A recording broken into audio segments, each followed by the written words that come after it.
네, 안녕하세요. 네, 반갑습니다. 최윤정입니다. 오늘은 죽음을 기억하라, 명화로 읽는 메멘토 모리 시간이에요.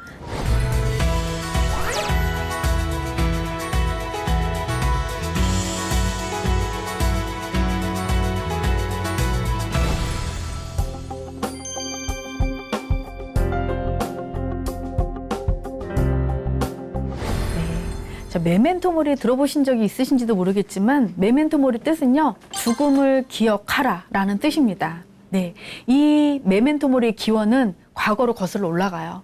로마 시대 때 전쟁이 있을 거 아니에요. 전쟁이 일어나면 승리를 한 개선 장군이 있죠. 개선 장군이 정말 행진을 해요. 쭉 행진을 해요.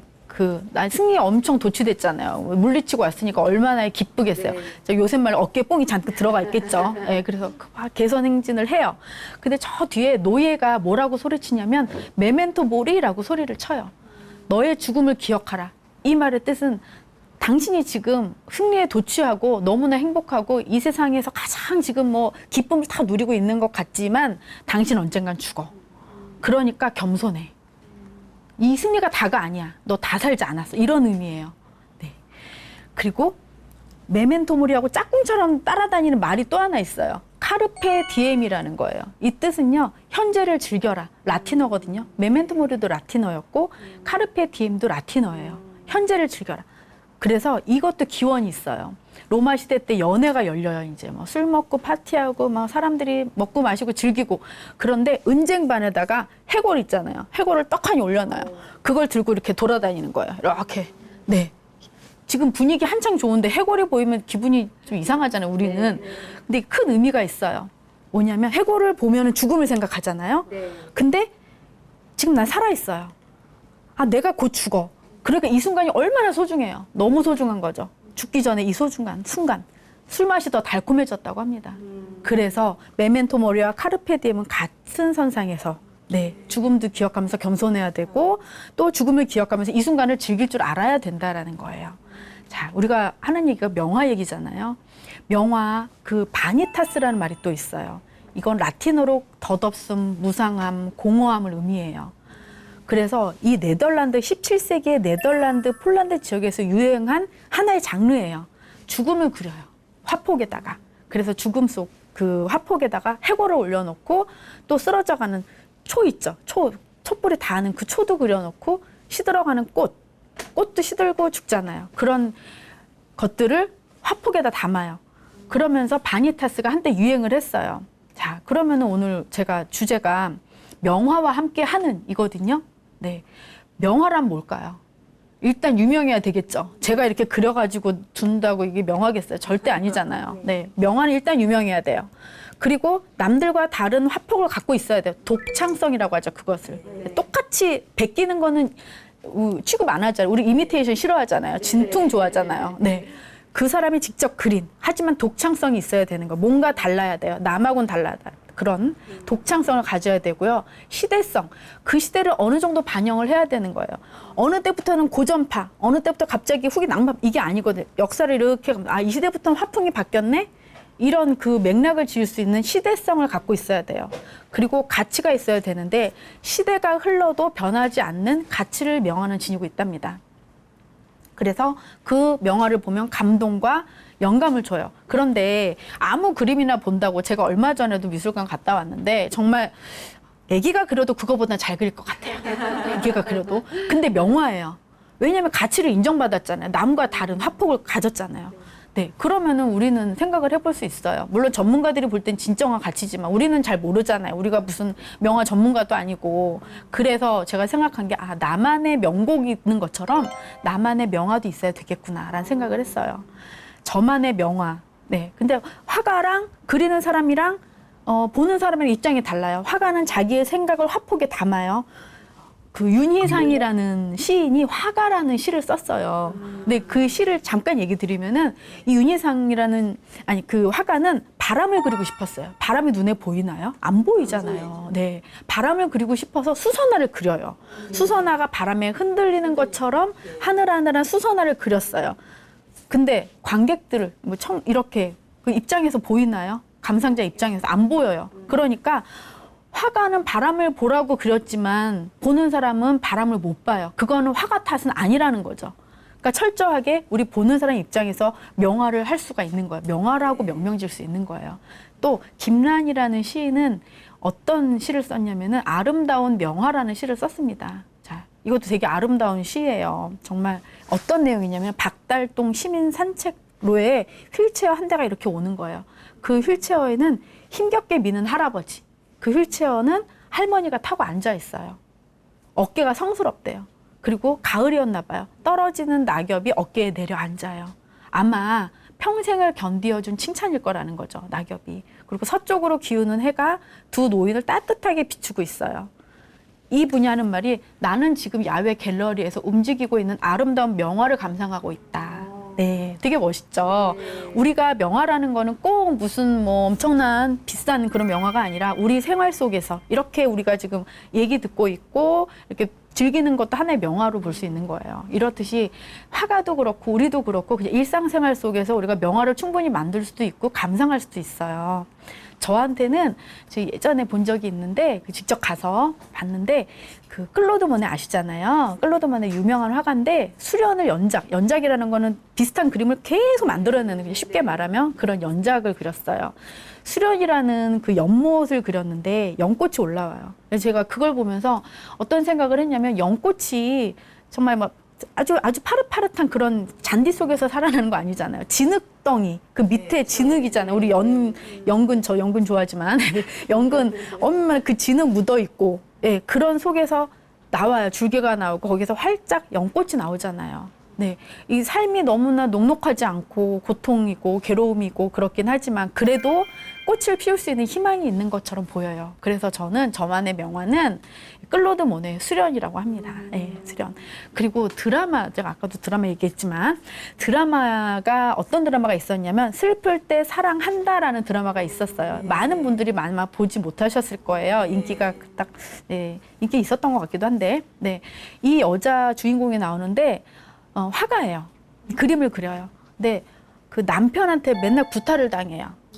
가져놔요. 감금을 해놓고 어디도 못 나가게 하고 사회생활을 아예 못하게 막아놓고 맨날 때리는 거예요.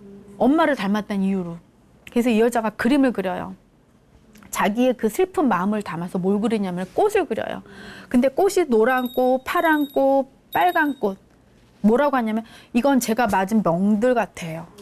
빨간 멍, 파란 멍, 노란 멍, 이걸 꽃으로 승화해서 그림을 그리는 거예요. 그리고 히스터스라는 꽃도 그려요. 그 꽃말은 나는 내일 죽어요. 그 자신의 그 삶이 너무나 괴롭고 벗어나려고 해도 벗어날 수 없는 그 정말 암흑 같은 그런 세계를 미술로서, 화가의 그 삶으로서 표현을 합니다.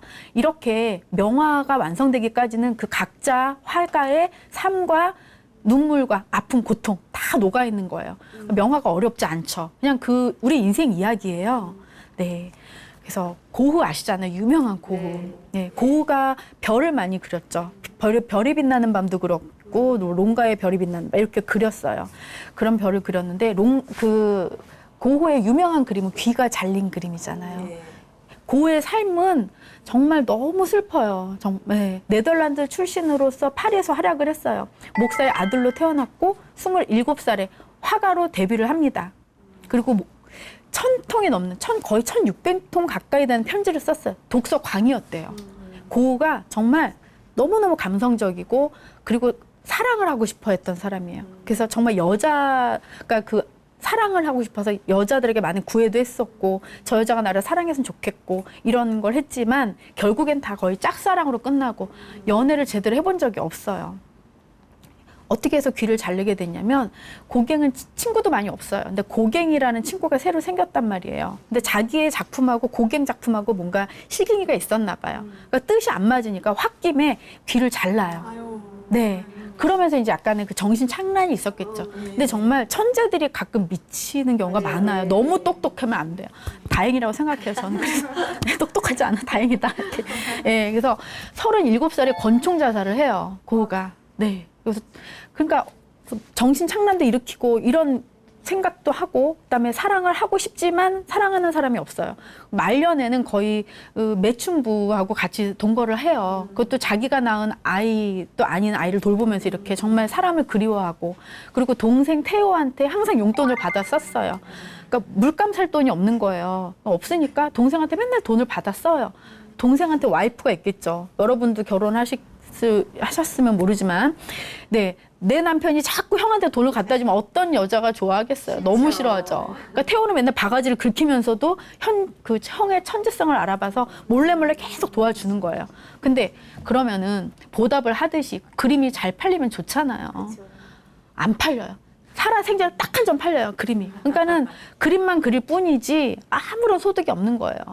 그러니까 이 생활이 어떻겠어요. 그래서 너무 배가 고파서 물감도 먹어요, 고우가. 네, 정말 이 삶이라는 게 너무너무 처절한 그 삶을 살아갑니다. 거기다가 미술에 미술가들이 그 미술에 빠지면 또 미술밖에 안 보이잖아요.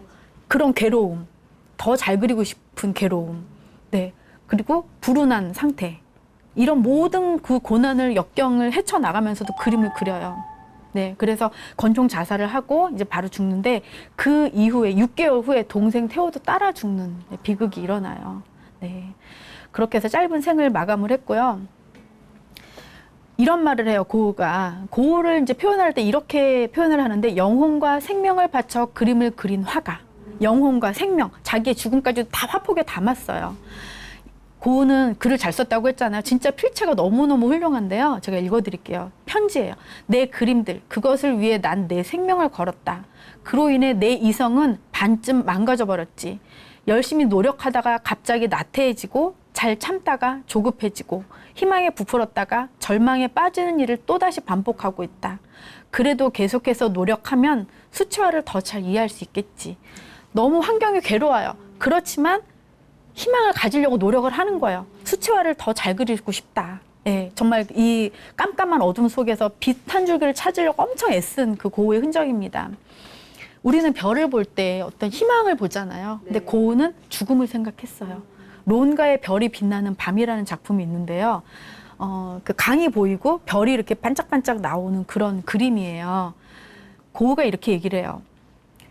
별이 반짝이는 밤하늘은 늘 나를 꿈꾸게 한다. 죽으면 기차를 탈 수 없듯 살아있는 동안에는 별에 갈 수 없다. 늙어서 평화롭게 죽는다는 건 별까지 걸어서 간다는 것이지. 별을 보면서 난 별을 가고 싶으면 죽어야 된다라는 거. 죽음을 약간은 암시를 하는 듯한 그림을 이게 화폭에 담아요. 또 어떤 그림을 그렸냐면요. 자살하기 직전에 그린 그림이에요. 그러니까 고우가 37살에 죽었잖아요. 그러니까 바로 그 직전에 그린 그림인데 1890년대 그림이에요. 그 벌판이 있는데요. 밀이 보여요. 제목은 까마귀가 나는 밀밭이라는 작품이에요. 커다란 화폭에 위에는 검붉은 하늘이 보여요.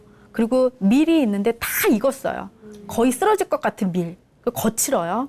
세 길이 나 있는데요. 중간에 한 길, 양쪽으로 두 길이 나 있는데 끊어졌어요. 이 그림의 의미를 설명을 해드릴게요. 검붉은 하늘, 어둡죠. 고우의 마음 상태를 의미하는 거예요. 그리고 쓰러져가는 밀. 정말 생명을 다해서 거의 쓰러질 것 같은, 내가 열심히 살려고 했지만 결국에는 내가 허물어질 것 같은 그런 고우의 마음 상태. 그리고 까마귀가 날아다녀요. 죽음이 엄습해 와요. 그걸 화폭에 담은 거예요. 그리고 길. 세 길이 있지만 다 막혀요. 어디로 갈지 몰라요. 고립된 상태. 그러니까 본인은 정말 잘 살고 싶고 사랑도 하고 싶고 그림도 그려서 많이 팔려서 돈도 벌고 싶고 태호한테 빚도 갚고 싶지만 다 꽉꽉 막힌 거예요. 정신은 이상해지죠. 그리고 어디로 가야 될지 몰라요. 사람이 가장 경계해야 될 게 뭐냐면은요, 고독이에요. 네, 외로움은 어느 정도 견디는데 고독이라는 건 오로지 온통 세상에 나밖에 있는 거, 아무도 주위에 없는 거, 그죠? 이게 가장 무서운 거예요. 근데 이 무서운 고독하고 싸우고 있었던 그 생각을 그림에 이렇게 담아요. 그러니까 결국에 그림이라는 건 작가의 삶과 생각과 그런 모든 것이 녹아있는 거거든요. 네. 네, 고은은 이렇게 말해요. 그것으로 돌아가 나는 그림에 착수하였다. 붓이 내 손에서 빠져나가려는 것 같았다. 나는 어렵지 않게 슬픔과 깊은 고독을 표현했다. 예, 자신의 그 처지를 그림에 이렇게 담은 거죠. 또 말년에 죽기 직전에 미완성으로 남은 그림이 있어요. 그 그림은 나무 뿔이에요. 두 개를 그렸는데요. 한창 그래도 좀 살만할 때 그린 나무 뿌리는 좀 희망에 가까워요. 동생 태호한테 그 뿌리라는 그림을 그릴 때 이렇게 설명을 했어요. 나는 온 힘을 다해 열정적으로 대지에 달라붙어 있지만 폭풍으로 반쯤 뽑혀나온 이 시커멓고 울퉁불퉁하고 옹이투성이인 뿌리들을 통해서 살아가기 위한 발버둥을 담아내고 싶었다. 네. 그러니까 고우는 뿌리 기둥을 우리는 뿌리 기둥 보면 뿌리구나 이러잖아요. 근데 이 뿌리를 보면서 고우는 살고 싶은 욕망이 꿈틀었던 거예요. 너무너무 살고 싶고 뿌리를 내리고 싶었던 거예요. 자기가 정착하는 곳에 사랑도 하고 싶었고 동생 태호가 잘 지내고 싶고 그 깊은 뿌리를 내리고 싶었던 거죠. 그땐 그렸지만요. 마지막 그림은 같은 뿌리인데 나무와 뿌리인데 그림이 달라요. 표현도 다르고요. 이때는 어떤 죽기 직전이잖아요. 예, 슬프고 불안한 느낌으로 그립니다. 예, 땅속 깊이 뿌리고 내리고 싶지만 반쯤 뽑혀져 나온 그 뿌리가 보여요. 그러니까 이 그림은요. 고우가 정말 정착을 하고 싶고 나는 이 세상에 살고 싶고 사랑도 하고 싶고 정말 깊은 뿌리를 내리고 싶었지만 뿌리가 뽑혀져 나온 거예요. 뿌리 뽑히면 어떻게 되나요? 다 뽑혀 나오면 죽죠. 자신의 죽음을 암시하는 거죠. 나는 살고 싶었지만 죽을 수밖에 없네. 라는 혼자 고립과 고독하고 싸운 그것을 그림에 그대로 담아요. 이게 나무 뿌리와 기둥이라는 작품이에요. 예, 고우의 삶은 이렇게 해서 이제 권총 자살로 끝나고 이렇게 정말 허무하게 아름답지 않게 이렇게 끝났어요. 하지만 이 작품들은 우리에게 많은 또 생각을 갖게 해주죠. 자, 또 그 다음 화가는 구스타프 클림트 키스라는 그 그림이 있어요. 이렇게 남자 여자가 이렇게 금빛으로 막 수놓고 컵에도 나오고요. 많은 그 아이템에 많이 등장을 하는데 키스라는 그림을 그린 화가인데요. 굉장히 유명하죠. 이 화가는 성과 사랑 그리고 죽음에 대해서 그렸어요. 어린 시절 가난하고 우울했대요. 그러니까 보통 화가나 유명한 사람들은 이렇게 행복하게 살았던 사람이 거의 없어요. 네, 그렇죠. 가난하고 우울. 제가 말씀드렸듯이 항상 정말 가난과 우울과 고독 속에서 작품들이 나오는 거예요. 그래서 이 작가는 관능적인 여성 이미지를 그렸고 찬란한 황금빛, 화려한 색채를 그렸지만 결국에는 56세의 나이로 뇌출혈 합병증으로 세상을 뜹니다. 근데 이분이 만긴 작품은 죽음과 삶이라는 작품이 있는데요. 이 그림은요. 한쪽에는 해골이 그 방망이를 들고 있어요. 근데 해골이 웃고 있네요. 한쪽에는 사람들이 뭉쳐 있어요. 한 10몇 명의 사람들이 막 부둥켜 안고 있는 장면이 나와요. 근데 표정은 너무너무 평화로워요. 웃고 있기도 하고 애기도 있어요. 나이 든 사람도 있고 그래요. 죽음과 삶을 그렸는데요. 이 해골이 웃고 있는 이 느낌은 너네들이 그렇게 부둥켜 안고 행복한 것처럼 보이고 평화롭긴 하지만 언젠가 내가 바로 옆에 죽음이 있어. 우리 삶과 죽음은 항상 동전의 양면이잖아요. 언제 죽을지 몰라요. 사람이 태어나는 순서는 있지만 가는 순서 없잖아요. 그죠? 정말 어린아이도 죽을 수 있고 누구든 죽을 수 있는 거예요. 그런데 사람들이 부둥켜 안고 이 표정이 너무나 평화로운 거는 이 사람들은 서로 사랑한다는 거죠. 우리가 서로 사랑할 때는 공포도 있고 두려움도 잊어요. 네, 하지만 항상 옆에 두려운 죽음이 항상 이렇게 보고 있는 거죠. 근데 죽음이 이 그림에서는요. 죽음이 되게 익살스러워요. 방망이도 주황색이에요. 오렌지색 들고 익살스럽게 쳐다보고 있는 장면을 구스타프가 그렸습니다. 자, 그 다음 로댕 아시잖아요. 생각하는 사람 로댕. 단테의 신곡은 이제 뭐 천국, 연옥, 지옥 뭐 이런 것들에 의해서 그 쓰여진 책인데 이거에 영감을 얻어서 그 지옥의 문과 관련된 조각을 합니다. 근데 그 생각하는 사람, 이렇게 로댕이 생각하는 사람은요, 지옥으로 들어가는 사람들을 보고 있는 거예요. 그 지옥의 문에서 사람들이 뭐 정말 그 지옥으로 들어갈 때 고통, 번뇌, 두려움, 모든 감정, 그 속상한 감정들을 갖고 들어가는 거 아니에요? 그거를 저 위에 그 생각하는 사람이 이렇게 보고 있는 거예요. 근데 나중에 그 생각하는 사람이 너무 이제 뛰어난 그 의미를 갖고 있으니까 그걸 따로 떼어내서 생각하는 사람이라는 작품으로 이제 이 전시가 되는 거죠. 원래는 요만한 조그만한 게 이렇게 보이고 있는 거거든요. 네, 이렇게 해서 죽음에 대한 생각을 유럽 사람들은 했었어요. 로댕 작품도 했었고, 근데 중요한 거는 로댕이 참 역사적으로 유명한 화가이긴 하지만 한편으로는 정말 나쁜 남자였어요. 네, 나쁜 남자. 왜냐, 까미유 클로델이라는 여자를 19살짜리 여자를 만나요. 무려 나이 차이가, 네, 20살이 넘어요. 24살 차이가 나요. 거의 딸뻘인 여자를 만나죠. 네. 근데 이 까미유는 그 19살 때 얼마나 풋풋해요. 그래서 정말 그 로댕과 같이 서로 나중에 사랑을 하죠. 이렇게 통하잖아요. 작품을 통하고 이야기가 통하니까 서로 사랑을 해요. 그래서 결국 로댕의 연인이 되는데, 문제는 로댕은 그 당시에 아내가 있었어요. 거의 사실혼 부인이 있었어요. 그 유부남이잖아요. 막말로 요새 말 유부남이 그 외도를 한 거잖아요. 그런데도 로댕을 너무너무나 사랑해요. 네, 이 여자는 로댕하고 너무 그 사랑을 깊이 하고 모든 거를 다 몰입을 한 거예요. 사랑에 푹 빠진 거죠. 그래서 자신의 그 35살까지 로댕을 위해서 다 이렇게 합니다. 같이 문학도 같이 하고 그 조각도 얘기를 하고 다 그렇게 해요. 그때까지.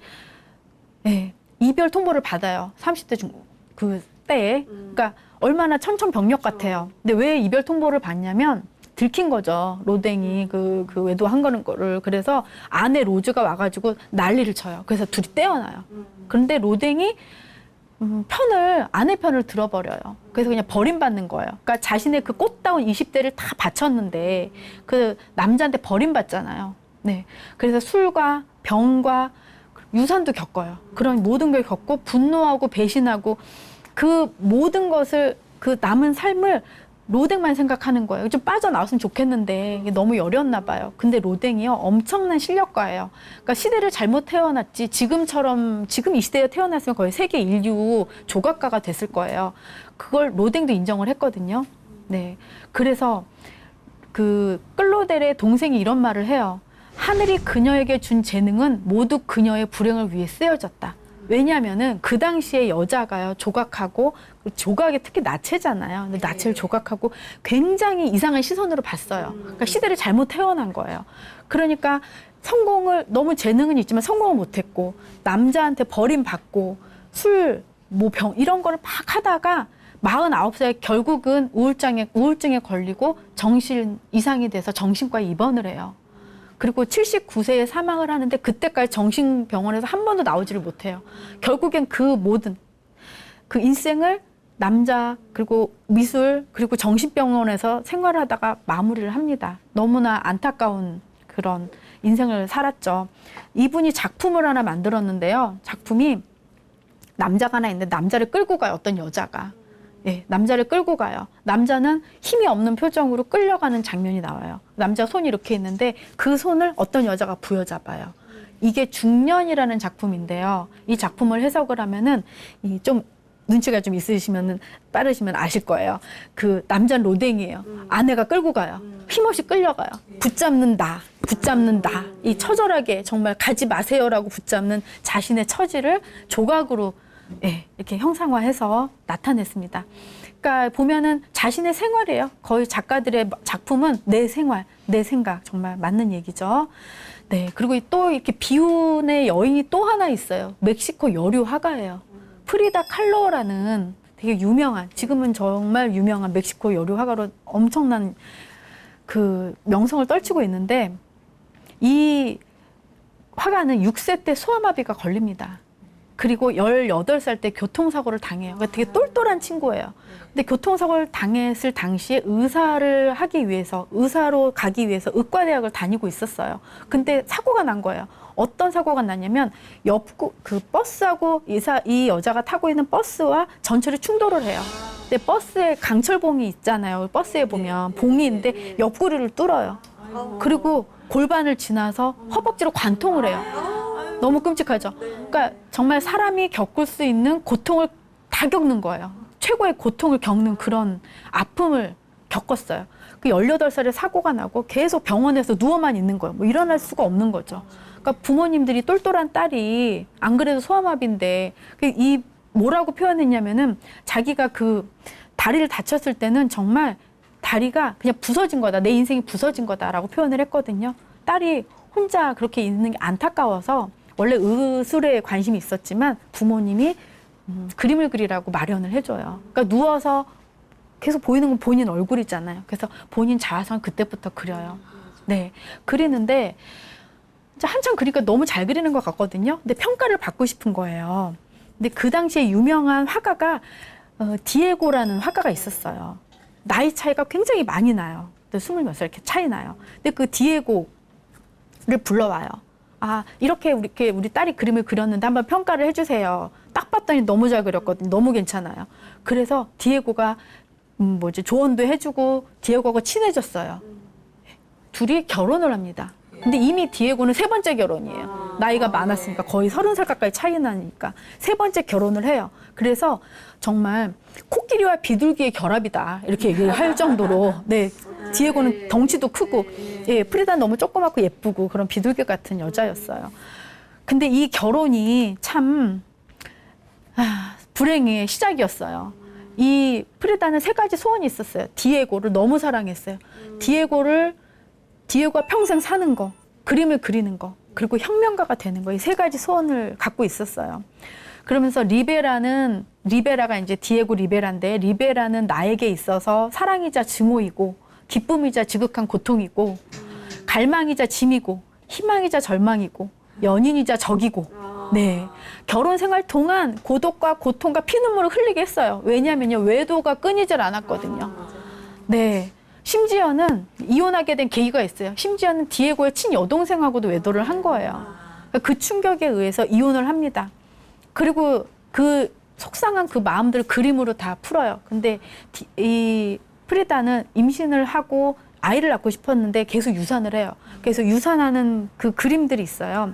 아이가 이렇게 탯줄 빠져나와서 있는 장면, 자기 양수 뭐 이런 것들, 그리고 자기 항상 여기에 또 쇠침을 박았어요. 이렇게 척추에 항상 쇠에 있는 그걸 입고 있었기 때문에 그런 그림도 그리고, 그리고 뱃속에 있는 그 피가 고여 있는 양수 이런 것도 다 그리고, 이걸 그림으로 그냥 표현을 한 거예요. 나 이렇게 살고 있다. 나 이렇게 괴롭다라는 걸. 근데 표정은요, 눈물은 뚝뚝뚝 피눈물을 흘리지만 표정은 너무나 담담해요. 그러니까 어떻게 보면은 나는 이렇게 죽을 만큼의 고통을 겪고 있지만 나는 그래도 살아갈 의지가 있어라는 듯한 그 표정을 지어요. 근데 크고 작은 큰 대수술은 7번 했고요, 살면서. 그 35번, 35번의 작고 큰 수술을 했다고 해요. 그리고 말년에는 다리를 절단하는 일까지 있어요. 네, 그렇게 생을 마감을 해요. 그래서 이 고통들을 다 그림으로 표현을 했어요. 그래서 어떤 그림이 있냐면, 벌새와 가시 목걸이를 한 자화상이라는 게 있는데, 가시 목걸이를 목에다 두른 그 자화상이 나와요. 가시 목걸이가 이 목에 찔려서 피가 뚝뚝 흐르는 그 그림을 그려요. 네. 그리고 죽은 벌새는 희망이거든요. 죽은 벌새가 이 가시 목걸이에 매달려 있어요. 희망이 없는 거죠. 본인한테 희망이 없어요. 무표정한 얼굴에 본인의 얼굴을 그려요. 근데 프리다 칼로가 굉장히 미인이거든요. 근데 그림 속에서는 항상 그 표정이 굳어 있고 안 예쁜 상태를 그려요. 그러니까 본인의 마음이 행복하지 않은 거죠. 왜 생각해 보세요. 진짜 막 맨날 그 리베라는 외도를 하고 있고 자기의 몸은 늘 아파요. 그 평생의 고통을 안고 산 거예요. 그런 와중에. 네, 그리고 또 상처 입은 사슴이라는 그림을 그리는데요. 사슴, 슬픈 동물이죠. 네, 슬픈 동물을 그려요. 그리고 화살이 사슴 몸을 한 열 몇 개가 사슴 몸을 관통을 해요. 확 찍혀 있는 게 그래요. 거기 피가 나요. 그러니까 자신의 삶을 표현한 거예요. 찢기고, 외도로 인한 아픔, 작품을 안 되는 거, 그 다음에 유산하는 거, 몸이 너무나 아프고, 그런 모든 상처를 다 이 화살의 의미를 둔 거겠죠. 네, 만신창이가 된 그런 그림을 그려요. 그래서 자신의 그런 상태를 나타내는 그림을 이렇게 그리면서 나중에는 그 전시회를 열어요. 프리다 칼로가 나중에는 좀 유명해졌어요. 그래서 전시회를 하는데 침대 채로 전시회를 보러 오게 합니다. 그때는 다리가 절단된 상태여서 침대로 누워가지고 같이 사람들과 웃고 떠들고. 네. 그래서 나중에 이제 죽게 되는데 너무 이 고통이 심해서 죽는데요. 마지막에 이런 말을 했어요. 이 외출이 행복하기를, 다시 돌아오지 않기를. 사람들이 지금까지는 이게 정말 자살일까? 아니면 진짜 병으로 죽었을까? 아직까지 해결이 안 나요. 이 글을 보면은 자살인 것 같잖아요. 근데 또 병으로 죽었다라고 하는 사람도 있으니까 아직까지도 이게 미지수라는 거죠. 네. 그 이제 여성 화가 이야기를 했고, 지금은 또 이제 비운의 천재 화가가 있어요. 모딜리안이라는 굉장히 프랑스 화가인데 잘생겼어요. 이탈리아 화가인데요. 너무 잘생겼어요. 자, 이 사람도 그 늑막염과 폐결핵과 폐혈증과 알코올 중독자로 생을 마감합니다. 근데 이 화가에게 아리따운 아내가 있어요.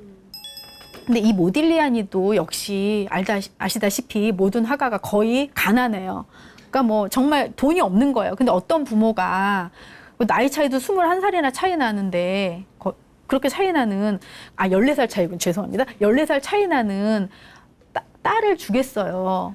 안 주고 싶죠. 그죠? 여러분 같으면 딸이 있으면은 그 정말 돈도 없고 알코올 중독자 같은 막 그런 남자한테 딸을 주고 싶겠어요? 네. 그래서 반대를 해요. 이 19살 때 잔이라는 소녀가 이 화가를 만나요. 부모가 반대를 해요. 그렇지만 너무 사랑해서 서로 둘이 동거 생활을 시작을 합니다. 아이를 하나 낳았어요. 그런데 항상 이 알코올 중독에 쪄들어 있는 이 모딜리아니가 결국에는 죽게 돼요. 작품을 몇 개를 만들지만 계속 죽어요. 그런데요, 이 지금 모딜리아니의 작품이요, 엄청난 가격에 팔려요. 1,700억 원에 팔리는 점. 이 당시에는 하나도 거의 안 팔려가지고 가난에 찌들어가지고 정말 영양실조까지 걸릴 정도였는데 이렇게 팔려요. 왜냐면은요, 스토리가 있거든요. 예, 모딜리아니가 정말 불우하게 살다가 아픈 상태로 죽어요. 근데 항상 아내를 너무나 사랑했어요.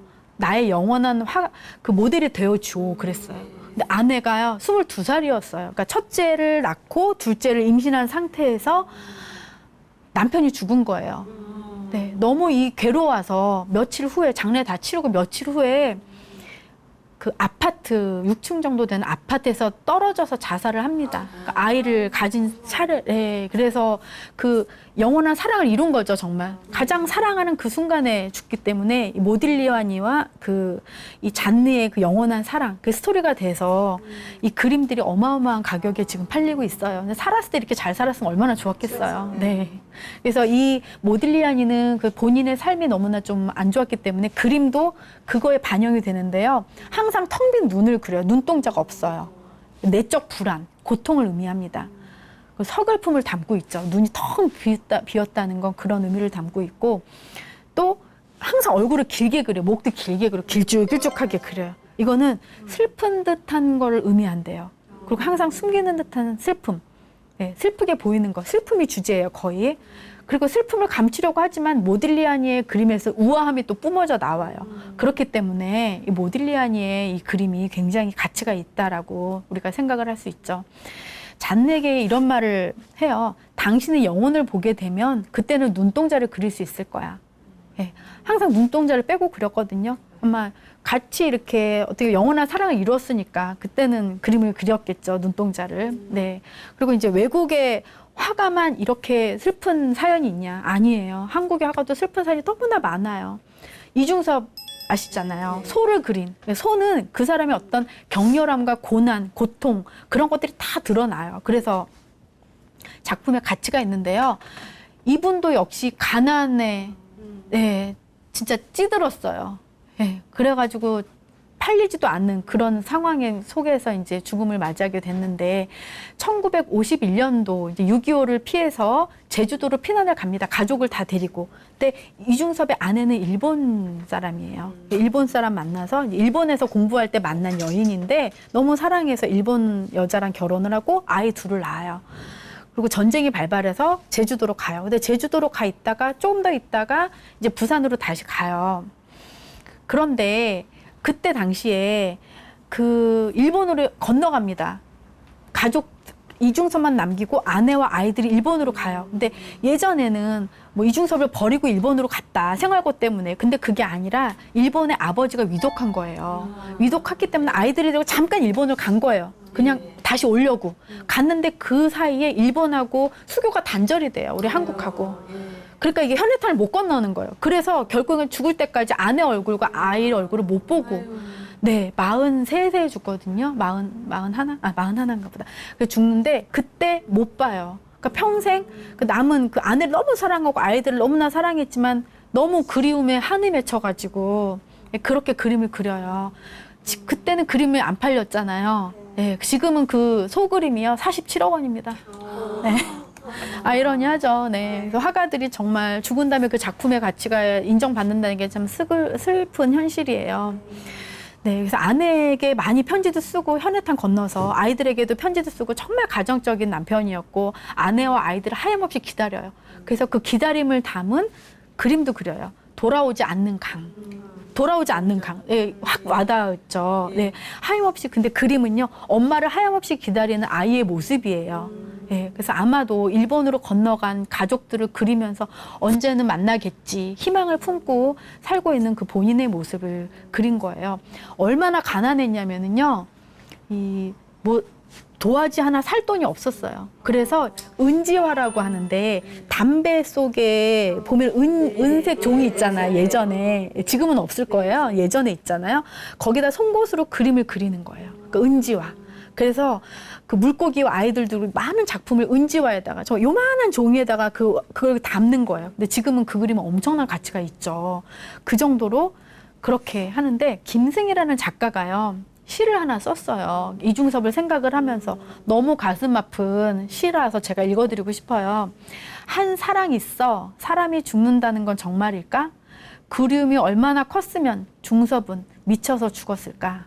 그리움이 얼마나 황홀했으면 중섭은 밥을 굶어 죽었을까? 이런 표현입니다. 간염으로 고통을 받던 이중섭은요, 결국은 정신분열증세까지 일으켜서 41살에 세상을 떠나요. 네, 이게 아픈 이런 삶을 살던 이중섭이고요. 이제 현대의 화가들로 넘어와서 마크 로스코라는 화가가 있어요. 스티브 잡스가 사랑한 화가예요. 마크 로스코는 추상주의 화가인데요. 이 사람 그림은요, 색깔만 있어요. 빨간색, 파란색. 그러니까 큰 화폭에 뭐 제목도 없고 아무것도 없어요. 왜 그렇게 그렸냐면은 단지 자기는 소통을 하고 싶었대요. 예. 근데 이 사람 역시 말년에 우울증으로 자살을 해요. 근데 그 자살할 때의 장면이 어떤 거냐면은 빨간색, 엄청나게 큰 화폭에 빨간색으로 다 칠해요. 자신 동맥을 끊고 그 밑에 쓰러져 있어요. 그 조수가 이제 70년도에 발견을 딱 했는데 그러고 죽어 있는 거예요. 그러니까 우울증과 평생 싸우는 거죠. 이 사람 그림은 파란색 쫙 그리고 밑에 뭐 노란색 한 줄 그려놓고 그래서 그 비극을 통해서 감정을 느끼라고. 그래서 제가 그 마크 로스코 전시회를 가면은요, 이렇게 가만히 사람들이 이렇게 서 있어요. 그 그림을 보면서 아무 제목도 없지만 그 그림을 보면서 본인의 그 감정들을 막 일으켜내는 거예요. 그래서 뭐라고 표현하냐면 복잡한 사고의 단순한 표현. 이 그림이 굉장히 단순해 보이지만 그 안에는 왜 침묵이 더 큰 요동친다고 하잖아요. 더 큰 소리를 낸다고 하잖아요. 그림은 단순하지만 그 안에는 복잡 미묘한 그 그림의 그 속에 감정들이 녹아 있다는 거죠. 그러니까 한마디로 마크 로스코의 삶을 본인의 그림에 이렇게 투영하는 거예요. 네, 그래서 마크 로스코의 삶도 보이고 또 그림을 보면서 내 굴곡진 삶도 보이고 내 괴로움도 보이고 내 기쁨도 보이고 이렇게 마크 로스코는 그림을 통해서 죽음을 표현을 했어요. 네, 그리고 또 굉장히 특이한 화가가 있어요. 그 화가가 있어요. 데미안 허스트예요. 설치 미술가예요. 이 사람은요 죽음을 형상화해가지고 많은 작품을 남겨서 설치 미술가니까 뭔가를 설치하겠죠. 네. 그래서 어떤 전시를 했냐면요. 지금 살고 있어요. 1965년생이에요. 살고 있는 사람인데 살아있는 소를 목을 잘라요. 너무 끔찍하죠. 그리고 그거를 전시장 바닥에 놓아요.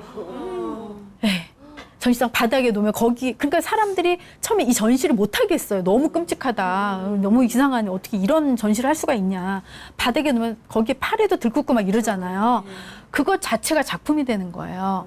그러면서 죽음을 도외시하지 말라. 죽음은 이렇게 우리 가까이에 있다. 죽음을 감상할 수도 있다. 이렇게 되게 특이한 생각을 가졌죠. 근데 이 사람의 작품은 지금 어마어마해요. 몇백억을 뛰어넘는 작품이에요, 지금. 네. 이게 창작 활동을 한 거죠, 나름대로. 여러분, 언제부턴가 예전부터 해골이 많이 보였을 거예요. 그림에 해골문이 있고, 이게 다 데미안 허스트의 시초예요. 데미안 허스트가 해골을, 직접 그 해골에다가요, 다이아몬드 8,610개를 박아요. 네. 해골에 다이아몬드를 박아요. 제작비는 210억 원이 들었다고 합니다. 네. 2007년에 거래할 당시 그 가격은 875억 원이에요. 지금은 어마어마하겠죠. 2007년에 870억이었으면. 이 작품의 이름은 신의 사랑을 위하여라는 작품이에요. 너무 재밌잖아요. 해골과 다이아몬드가 어울릴까요, 과연? 죽음의 가장 죽음, 어두운 해골. 그리고 가장 다이아몬드 하면 어떤 생각이 드나요? 이렇게 우리 프로포즈 받거나 네. 결혼식 할 때 다이아몬드를 끼잖아요. 가장 화려한 인생이잖아요. 네. 죽음과 화려한 인생, 동일선상에 봤다는 거죠. 죽음과 삶은 똑같다.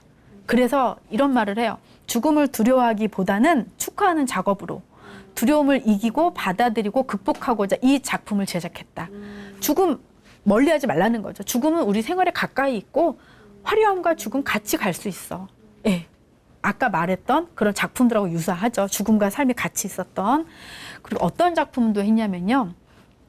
죽은 상어를 포름 알데히드, 이게 무슨 그 화학약품이에요. 그러니까 부패되지 않는 그런 포름 알데히드에다가 커다란 상자에다 담고 투명한 그 수족관 같은 데 담고 전기를 연결을 해요. 전기줄을 이용을 해가지고 모터를 연결해가지고 이렇게 왔다 갔다 하게 해요. 근데 상어는 죽어 있잖아요. 네. 이런 전시도 해요.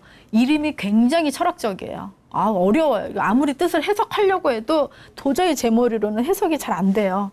살아있는 자의 마음속에 있는 죽음의 육체적 불가능성. 네. 어렵죠. 뜻이 확 와닿지 않죠. 네. 하지만 살아있는 자의 마음속에 항상 죽음의 그런 생각이 들어있다. 그러니까 우리가 보고 있는 그 포름 알데히드에 담긴 이 상어, 죽어 있는데 움직이고 있잖아요. 네. 살아있는데 죽어 있어요. 그죠? 그렇게 보이잖아요. 굉장히 헷갈리죠. 네. 그런 의미를 담고 있는 것 같아요. 이 작품이요. 그 당시에 2007년 당시에 140억 원에 거래됐다고 합니다. 어마어마하죠. 예, 상어 한 마리 가지고 포름알데히드 그 화학적인 그거 하나 가지고 예, 창작 활동이에요. 그래서 자신의 생각을 담아내는 게 그래서 이렇게 중요한 거예요. 자, 이제까지 우리가 죽음에 대해서 예, 그런 그림을 이제 검토했잖아요. 이제 좀 행복한 그림. 모지스라는 할머니가 있어요. 안나 메리 로버트슨 모지스라는 할머니가 있는데 미국 할머니예요. 76세 때 그림을 그리기 시작을 했어요. 네. 그러면서 뭐라고 하냐면 인생에서 너무 늦은 때란 없습니다. 라는 말을 합니다. 101세까지 살았는데요. 그때까지 어마어마한 작품을 남겼어요. 1600여 점. 네. 근데 이 그림들이 너무 예뻐요. 저 마을 풍경 그리면은 마을 풍경이 막 뛰어노는 거, 마을 축제 장면, 그다음에 알록달록해서 너무너무 그림들이 이뻐요. 정말 이렇게 동화 속에 온 듯한 그런 그림을 그려요. 이분은 12살 때부터 그 가정부일 같은 걸 했다고 합니다. 가정부를 하면서 아이들 다 키워놓고 76세 때 그림을 그리기 시작을 해서 정말 대단한 히트를 치죠. 네, 케네디도 인정을 했어요. 케네디가 모지스는 미국인이 사랑하는 사람 중에 하나다. 그렇게 칭했고요. 92세 때 자서전을 내요. 그리고 텔레비전에도 나오고 타임지에도 실려요. 엄청 유명해졌죠. 다큐멘터리 같은 데도 어마어마하게 등장을 하셨어요. 101세에 이제 숨을 거두게 됩니다. 그리고 책을 내는데 그 책에 이런 말이 있어요. 정말 하고 싶은 일을 하세요. 신이 기뻐하시며 성공의 문을 열어주실 것입니다. 당신의 나이가 이미 80이라 하더라도요. 네, 그러니까 늦지 않았다는 거죠. 모든 나이에는 할 일이 있는 거예요. 그런 이야기를 하셨고요. 자, 그리고 이제 이분이 제가 말씀드렸듯이 명화라는 거는 내 생활을 그리는 거잖아요. 이분도 자기가 했던 것들, 만들었던 것들, 그런 거를 다 화폭에 담았어요. 마을, 아까 말했듯이 마을 축제에 말도 그리고 소도 그리고 뭐 이런 아기자기하고 이쁜 그림을 그렸어요. 한국에 할머니도 있어요. 한국에도 유명한 할머니가 있어요. 그림을 그리는 할머니. 네. 2021년에 이제 지금 2021년인데 94세예요. 지금 할머니가. 근데 83세부터 그림을 그리셨어요. 네. 네. 어떤 그림을 그렸냐면 어렸을 때 기억들. 네. 그리고 지금 보고 있는 꽃, 나무, 이쁜 그림들을 그려요. 아궁이도 그려놓고요. 전시회를 하면은 그런 그림을 그려요. 그러면서 하는 말이 뭐냐면은 힘들었던 기억도 지나보면 너무너무 아름다운 그림이죠 라는 말을 남깁니다. 네. 그러니까 우리가 기쁜, 슬픔, 모든 것들이 다 그림 속에 담겨져 있는 거예요. 지금까지 보셨듯이 그 과거에 살았던 그런 화가들 어떤 그림 그렸나요? 죽음에 대해서도 그리고 자신의 고통, 슬픔 다 표현했잖아요. 그림에. 네, 그들의 인생을 바라보고 그랬을 때 아, 이런 사람들은 이런 죽음을 그렸구나. 비극적이게도 목숨을 끊은 그런 화가들도 있잖아요. 그래도 그 사람들이 나름대로 죽어가면서까지 그림을 그리면서 살아있다는 걸 느꼈어요. 네, 메멘토모리, 그 죽음을 기억하라. 이제까지 저랑 함께 미술 작품에 들어가 있는 죽음에 대해서 이제 배웠잖아요.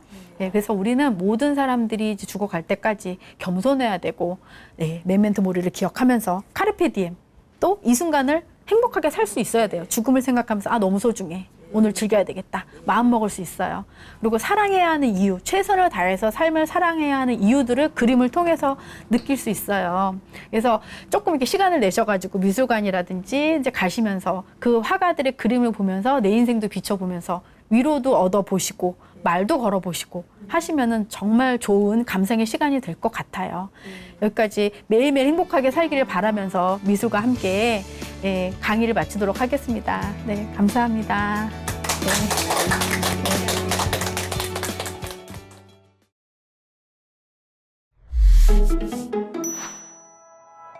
네.